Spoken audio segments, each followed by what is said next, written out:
Hello there and welcome back to another video. In today's video, I've acquired an absolute brick of a laptop to test out. This is a Dell Latitude D620 ATG. It's from 2006 and it's also about 2006 inches thick. Now, what am I going to be doing with this laptop? Well, today I want to see if a laptop from the Windows XP days can take the heat of a modern office or student workload. Why am I trying to answer this question, though? Well, I want to look at this laptop from the lens of someone who may have a kid that's getting to the age where they're starting to need a computer at home to be able to complete their schoolwork. Let's say this person might not have too much spare money to spend on a new laptop, but they may have this laying around in their basement and they never got around to getting rid of it. Looking at it from this viewpoint, I want to answer the question of whether or not it can do the job and if it can do it acceptably well. Now, this laptop still has its ancient Windows XP install on it on an 80GB hard drive, which I'm going to be taking out because of two reasons. One, I want to preserve the Windows XP image on this laptop because it's not mine, and two, I think many of the people here know how infuriating an experience running Windows 10 off a mechanical hard drive is, and considering the small challenge to myself that I'll be revealing here shortly, I don't want to deal with that. A 128GB SATA SSD, which is what I'm using here, is only about $15 to $20 US here in the States, and a 240 gig drive is likely the more economical option now that I've gone ahead and taken a look at the prices. Anyway, I've got a 128GB SATA SSD and my Ventoy Windows 10 install USB, so let's get to work putting Windows 10 on this laptop.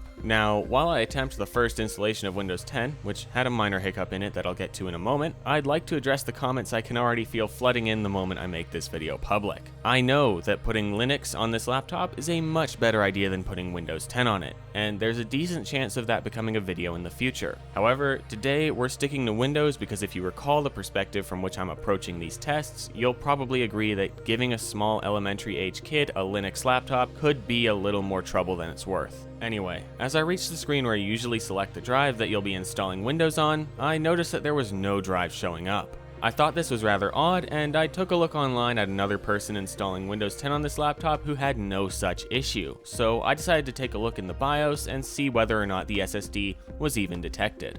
In the BIOS, I struggled to find a place where the drive information should be, but I mostly searched the entire BIOS and found no evidence of any drive present in the system, which is when I decided to check whether or not the drive's SATA connection was making proper contact. I pulled the SATA SSD, which I had mounted to the small drive caddy that the old hard drive was on, and held the hard drive and SSD up to each other. That's when I realized something odd. The SATA SSD's connector pins are a couple of millimeters more recessed than the hard drive's connection pins are, meaning that when the SATA SSD is mounted in the caddy, I can't plug it all the way into the laptop's receiving SATA connector, which explains why it didn't show up at all. This is obviously just a quirk with this specific laptop, but worth mentioning nonetheless. So what's the solution to this? Well, we're just going to stick the SSD in there and maybe add some tape if you're looking for a more permanent solution that isn't prone to having the SSD just fall right out. It's a solid state drive after all. It's not really very touchy when it comes to movement and being jostled around. Once that was done, the next attempt at a Windows installation went absolutely smoothly, though I'm already catching some bad signs from this laptop when it took about an hour to install Windows 10 off of a USB drive onto an SSD. Pretty obvious signs of a CPU bottleneck there. Hopefully that doesn't cause too much strife when working inside of our Windows 10 install.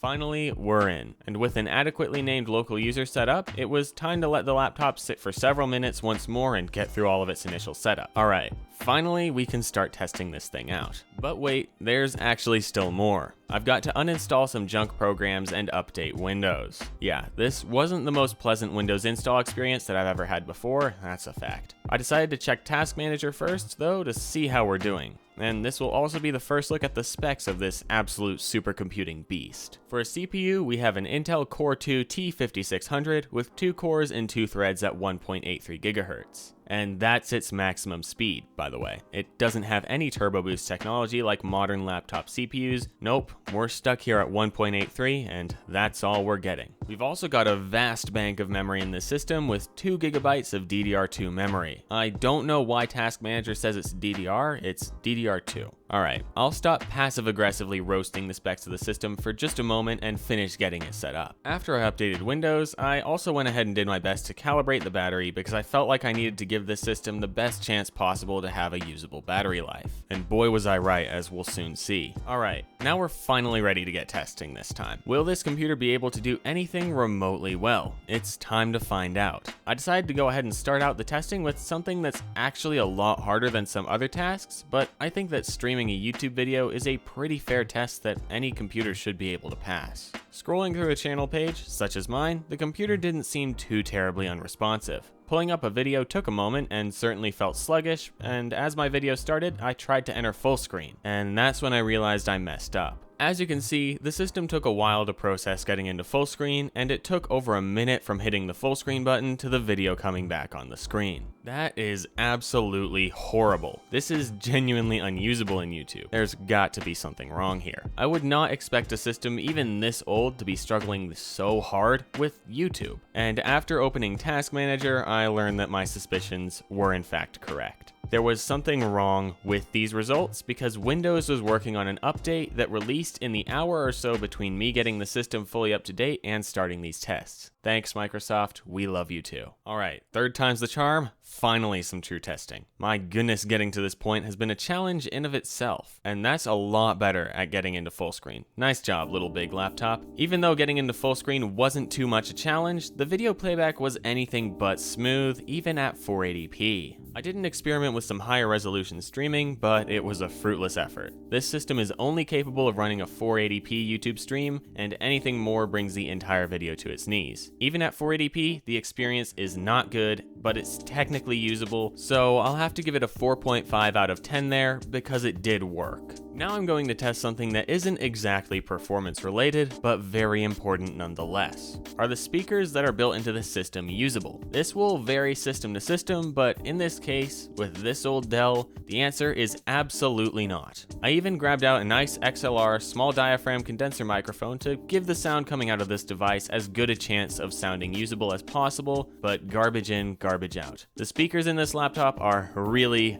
really bad, and they seem to be positioned on the front of the system, so they're even front firing. It's very possible that they've just degraded over time, and if that's the case, this issue could be relatively common among laptops of this age. I'm not sure, as I have a sample size of 1. It's because I didn't intend to record myself struggling to learn Altium Circuit Maker, but even though I don't have the footage of me drawing out the schematic, I do have the final schematic to show you. Yep, that's right. A surprising amount of people have asked where to get...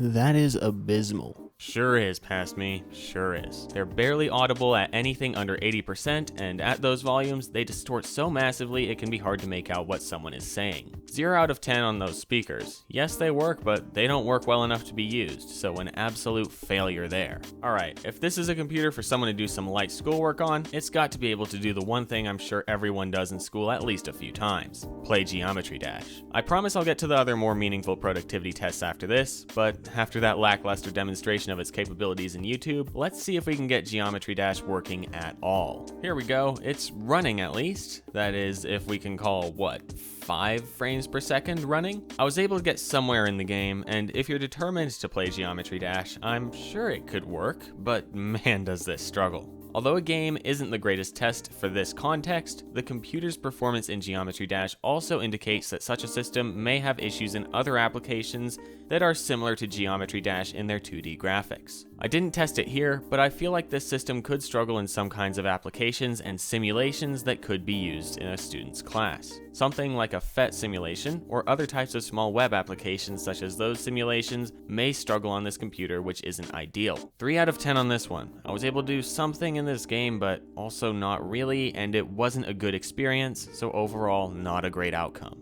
Let's move on to another basic daily task that this computer may be required to complete. Online shopping. Here I've gone ahead and pulled up Amazon, pretty much the biggest online shopping market where one might want to browse for items. Let's see how well this system handles, given that this website is absolutely ridden with pictures and a few auto-playing videos and animations. While shopping for a new computer, this laptop was definitely struggling with loading the pages. It took a fair bit of time to load the page of a product, especially when I wanted to scroll down to the review section or a comparison to other product areas. This isn't great, but it was still workable for some basic online shopping. However, when I went to open 3 different products in 3 different tabs so I could compare them to each other easily, the system really struggled. It took a very long time to load all of the products, and switching back and forth between the tabs was very slow, and the system seemed to have to reload portions of each tab after switching away from it for only a moment. This is almost certainly the 2 GB of RAM rearing its ugly head, and so this system is very limited when it comes to multitasking, with even only 3 tabs in a browser. 5 out of 10 here, because it wasn't an ideal situation, although it was usable if you tried hard enough.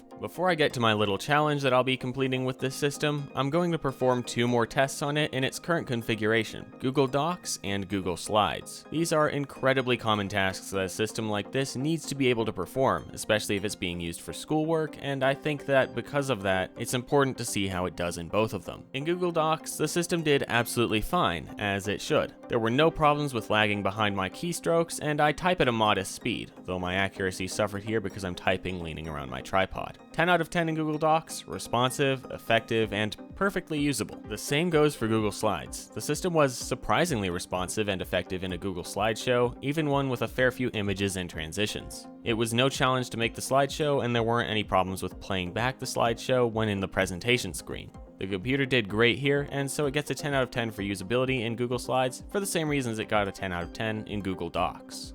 Alright, I've been mentioning a challenge that I'll be completing occasionally throughout this video. What is this challenge I speak of? Well, I've decided to use this computer as my daily driver for the work I do on the go. Notably, I'm not using this over my big desktop computers when I'm home, just to clarify that. Yep, this thing's going to be lugged around with me over the next 1 to 2 weeks. I'll be deciding how long based on how good or bad an experience it is. Firstly, before I do this, there is one last thing I want to do on this laptop. I want to go from 2 GB of RAM to 4 GB. It's clearly been struggling with the 2 GB, and 2 GB of RAM is actually the minimum system requirement for Windows 10, so we're really running on the edge here. Upgrading the RAM on the system can be as easy or as difficult as you want. I feel like I often hear people complain or gripe about the way that modern laptops are so much harder to take apart and so much harder to upgrade than they used to be. And while there certainly is some merit to that, such as soldered CPUs and soldered RAM in some systems, this older system is anything but a simple RAM upgrade. There is a very nice door to a RAM stick on the bottom, which can be removed with a singular screw, and I do think that that is something really nice that is missing on modern devices. But the thing is that on this laptop, this door only leads to one of the 2 RAM sticks. The other RAM stick is under the keyboard and is far more annoying to get to than the other one. At least in a lot of modern laptops, one cover reveals both SODIMM slots, but I digress. After a while, I got the RAM in the system upgraded from the 2 1GB sticks of DDR2 that were in it previously to 2 2GB sticks, the maximum amount that this system can support. With the 4GB of RAM installed and working, I went ahead and gave both YouTube and multi-tab shopping another go with the upgraded memory capacity. YouTube seemed to be running maybe ever so slightly better, but there wasn't a very massive difference at all. However, when it came to using multiple tabs while shopping, the experience was far better. The reloading of content on the tabs I clicked off of was no longer happening, at least with only 3 tabs, and so the new RAM helped massively here. If you're thinking of using these older systems with Windows 10, upgrading to 4 or more gigabytes of RAM is almost a must. And with that, I packed up the laptop and went about the next week using this brick. Now that I've completed my trials of patience, I've got some final opinions to share with you here. I'll let live audio me take over from this point. Alright, hello there guys. So it's been a little while past the 1 week that I was going to run this laptop as my daily driver, and I've got some stuff to say on it, so I'm just going to give you my honest thoughts on this laptop and hopefully kind of wrap the video up here. I'd also like to apologize in advance if any fan noise comes in during this part of the recording. I'm still powering my new lights off my bench power supply, and right now the fan hasn't turned on yet, but it could before the end of this recording. So let's talk about this Dell Latitude laptop. All right, so I used this for a full week. And I was actually originally going to do 2 weeks, but I decided to cut it short at 1 week because of some issues that I ran into with this laptop. I do quite a lot of work on my laptop, and therefore I need my laptop a lot throughout the day. So this one definitely got put through its paces, and there were certainly a couple discovered shortcomings. But overall, I would like to preface it with, this was not the worst laptop experience I've ever had by any stretch of the imagination. That is, when it comes to overall responsiveness and usability for creating docs, slideshows, spreadsheets, all of that. This worked, and it worked just fine. But there was one massive issue that I had with it, and that was the battery life. So this thing's obviously a very, very old laptop. Should know that by now. And this is the original battery that came with it. It's a 56 watt-hour battery, so it's not the most massive battery in the world, but it's not tiny. My main daily driver, which is a Lenovo Legion 5 that you can actually see in my first video if you want to. Please don't watch that. It was horrible. That's also a 60 watt-hour battery. They're roughly the same.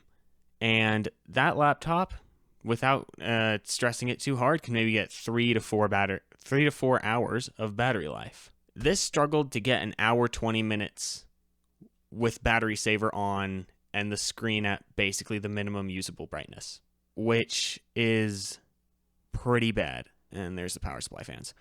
I would deem it unusable if you are doing school, if you're at a job, and you can't always be plugged in. You know, say you're in a classroom and you're sat in the middle seat, right? In the middle of the room. You don't have an outlet there, I would assume. So this would be unusable because there's a good chance that this might not make it through the class.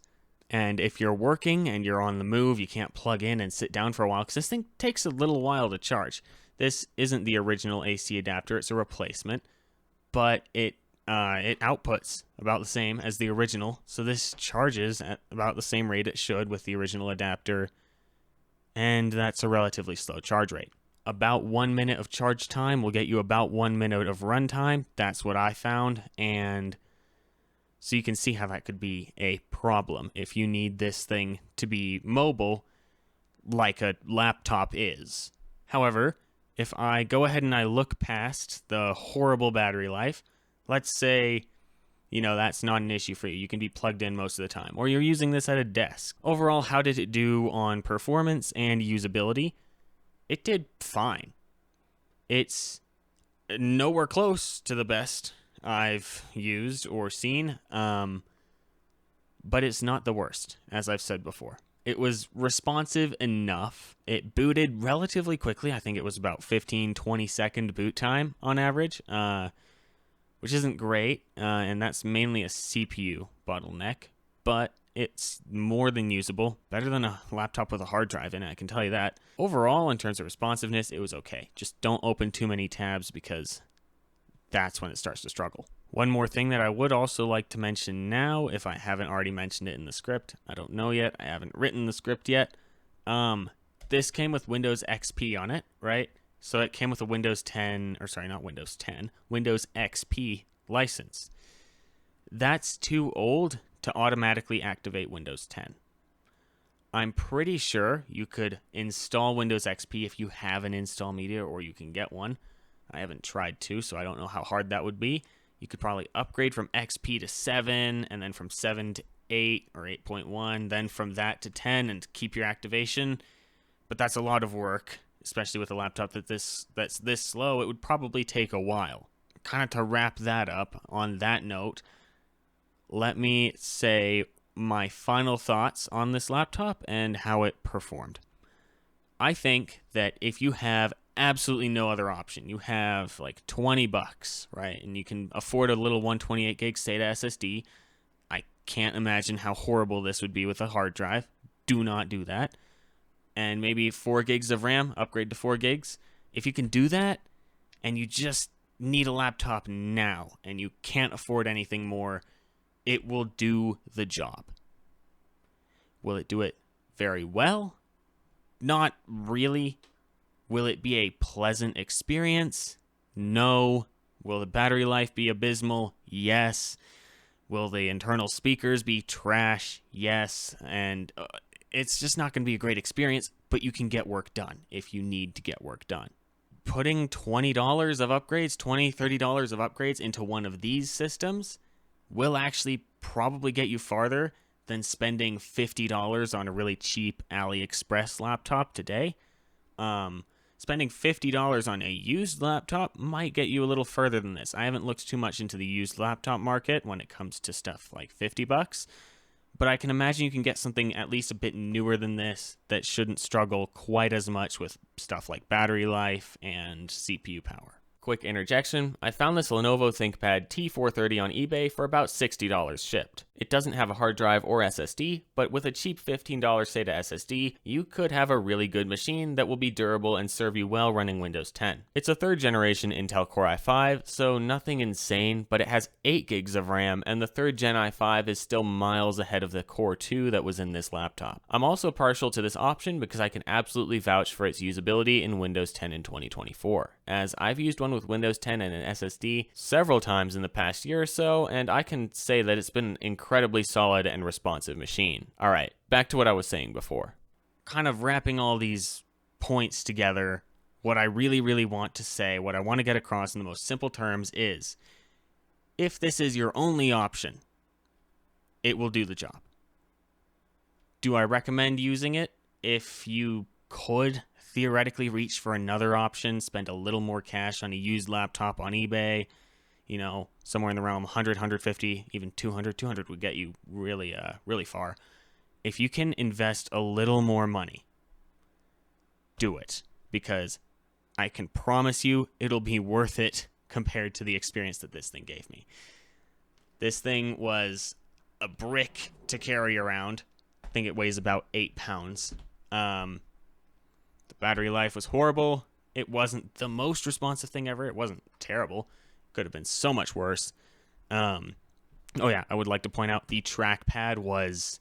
I wouldn't recommend using the trackpad. It's basically unusable with how tiny it is. You could turn the sensitivity up, but then it's really hard to be accurate because it's not a very accurate trackpad. Also, the hinges on this thing are cooked. It'll do the job if it's your only option right now. But please try and get something a little bit better, a little faster, maybe a little newer, and it won't cost you that much more. Is it better than a Chromebook?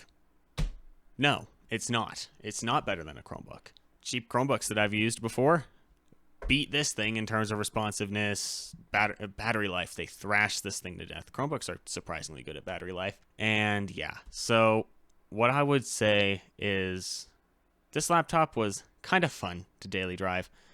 It was not a great experience. The battery life was horrible. I would not recommend it unless it is your only option. If it is your only option, go for it. Chuck a little SSD in here. Maybe upgrade to 4 gigs of RAM if you can afford it, and go do work. But if you can afford or can wait a little longer and save up a bit more to get something a little nicer off the used market, like an old Dell Latitude that's not this old, or a Lenovo ThinkPad, you will be so much better off doing that. Even something with like a 4th gen i5 will get you miles farther than this thing ever will, because this thing has a Core 2 Duo in it. So spend your money wisely. Well, there we have it, people. That was my experience and thoughts on one of these really old laptops in 2024. I hope that you were at least able to enjoy this video and maybe even learn a thing or two. In any case, that's all I have for you this time. Goodbye.